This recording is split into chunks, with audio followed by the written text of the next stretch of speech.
Let us understand the producer-consumer problem. Imagine you have a conveyor belt in a factory. On one side, you have a producer. The producer's job is simple. Produce items and put them on the conveyor belt. On the other side, you have consumer. The consumer's job is also simple.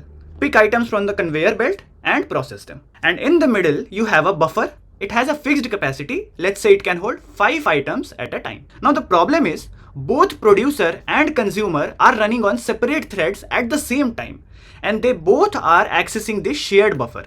Now this is where things get complicated. So let's see the edge cases that we need to handle. The first edge case is buffer full scenario. What happens when the buffer is completely full and the producer tries to add one more item inside the buffer? Now if we don't handle this situation, the producer will try to add to a full buffer. Now this will either throw an exception or overwrite the existing data. So handling this edge case is very important. Now the second edge case is buffer empty. What happens when the buffer is completely empty and the consumer tries to take an item from the buffer?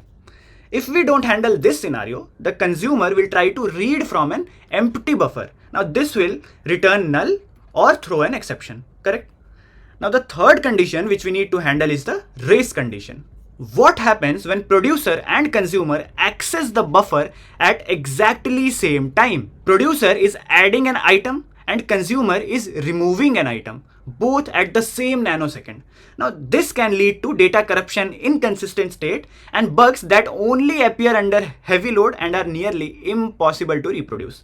Now the fourth edge case which we need to handle is the busy waiting problem. When your buffer is full and producer needs to check when does the buffer becomes empty so it can put an item inside the buffer. To check that, a naive solution would be when the buffer is full, keep looping and checking until the space is available, right? Now this problem is called busy waiting. The thread is doing nothing useful but repeatedly consuming CPU resources and checking if the buffer is empty or not. Now the fifth edge case which we need to handle is the spurious wakeup. This is something most developers don't know. What happens? A thread can actually wake up spuriously, meaning a thread can wake up from wait state even without being notified. This is a no exception, no brainer thing. Always you should use while whenever you want to wait on a thread.